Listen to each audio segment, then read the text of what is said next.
आगरा प्रांत के दासपुर ग्राम में बालक रविदास का जन्म हुआ था।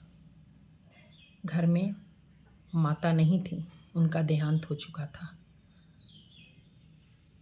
सिर्फ पिता, बड़े भाई और रविदास, ये तीन ही प्राणी घर में थे। उनका काम था जूता बनाना। रविदास की बुद्धि इतनी अच्छी थी, इतनी कीमती उनके भाव थे, बहुत ही करुणामय थे वे। सब अपना काम करते थे परिवार में। जब बालक रविदास 16 साल के हुए तो उन्हें 5 जोड़ी जूते देकर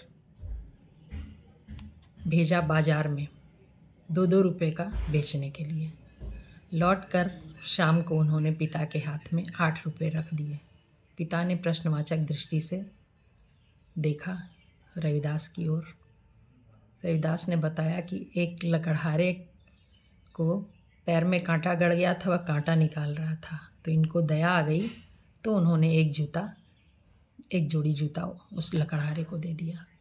पिता थोड़े नाराज़ हुए, डांटा। बड़े भाई तो इतने नाराज़ हुए कि एक थप्पड़ लगा दिया रविदास को। रविदास रो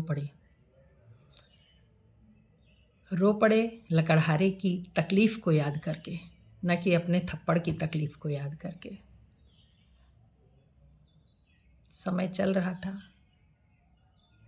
कुछ दिन बाद रविदास का विवाह हो गया। रविदास को फिर 7 जोड़ी जूते देकर बाजार भेजा गया। लौटकर उन्होंने फिर 11 रुपये रख दिए। रुपये 14 होने चाहिए थे।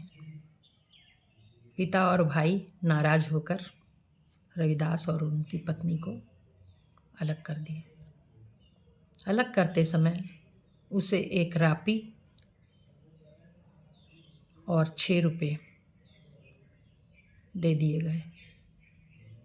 रविदास ने कुछ नहीं कहा। एक घूरे पर अपनी एक झोपड़ी बना ली। दोनों पति पत्नी रहने लगे,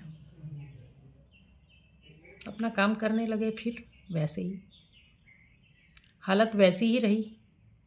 इन्हें कोई न कोई पात्र मिल जाता था दया करने के लिए, कोई न कोई गरीब, कोई न कोई दुखी। तो ये जूते जोड़ी दान में भी दिया करते थे और आधे दामों पर भी बेच देते थे। चलता था। पत्नी भी बहुत संतोषी थी।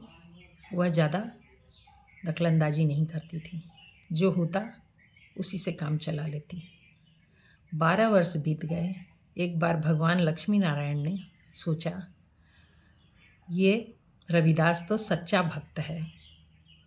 ऐसी बुद्धि के व्यक्ति को अगर धन दिया जाए तो संसार का भला होगा, बुरा नहीं। तो चलूं, देखूं। उन्होंने ब्राह्मण का वेश बदल लिया और रविदास की झोपड़ी के सामने आए। रविदास और उनकी पत्नी झोपड़ी से बाहर ही बैठे थे। पत्नी अपनी चुनरी सिल रही थी और रविदास अपना काम कर रहे थे। ब्राह्मण खड़े रहे। रविदास एक भजन भी गा रहे थे, बहुत सुंदर भजन। भगवान ब्राह्मण के वेश में उस भजन से अभिभूत हो गए। वो बैठ गए एक ईंटे पर। थोड़ी देर बाद रविदास ने ब्राह्मण को देखा तो उठकर उनके चरणों में नमस्कार किया। ब्राह्मण ने कहा, रविदास, तुम तो बहुत ही अच्छी बुद्धि के हो, बहुत दयालु हो। तुम इस स्थिति में हो, ये अच्छा नहीं है। मुझे भगवान ने तुम्हारे पास कुछ देने को भेजा है, क्या दूं?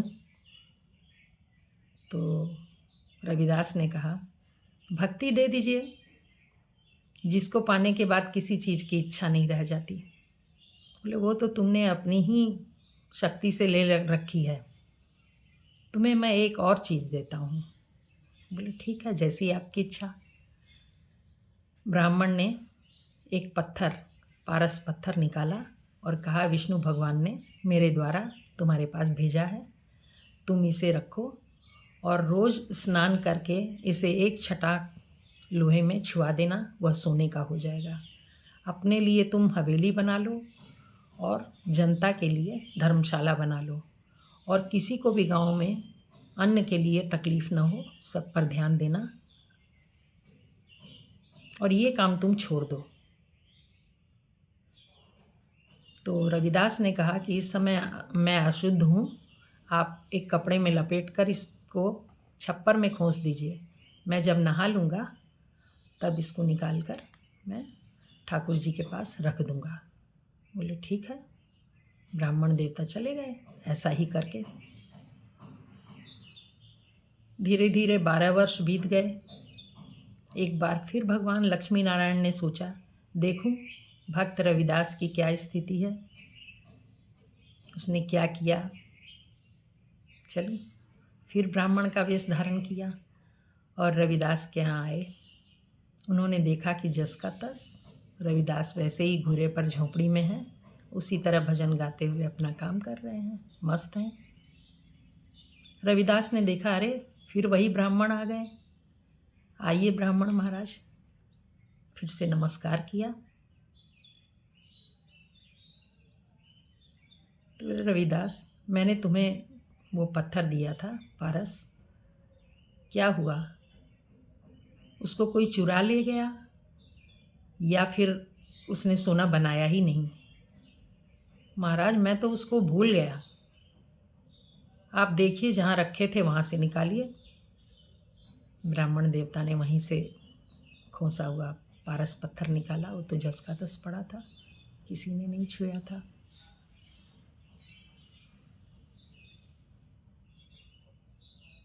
बोले तुम तो मेरे से भी बड़े भक्त निकले रविदास, मैं अपने को ही भक्त समझता था, जरा अपने चरणों को मुझे छूने दो। रविदास ने कहा, आप ब्राह्मण हैं महाराज। बोले मैं ब्राह्मण, तुम महाब्राह्मण, तुम्हारे भाव इतने ऊंचे हैं, तुम्हारी बुद्धि इतनी अच्छी है, तुम हो महाब्राह्मण। मुझे अपनी विद्या का अहंकार था। अहंकार दो तरह से हो सकता है, विद्या का भी अविद्या का भी। मुझे विद्या का अहंकार था और तुम तो दोनों ही अहंकारों को खत्म कर चुके हैं। मैं पारस को पारस समझता हूँ, तुम पारस और पत्थर दोनों को एक जैसा समझते हो। तुम मुझसे भी बड़े भक्त हो।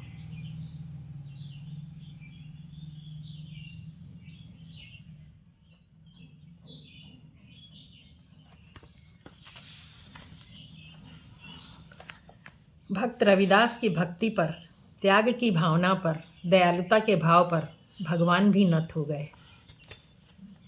ऐसे थे हमारे भक्त रविदास।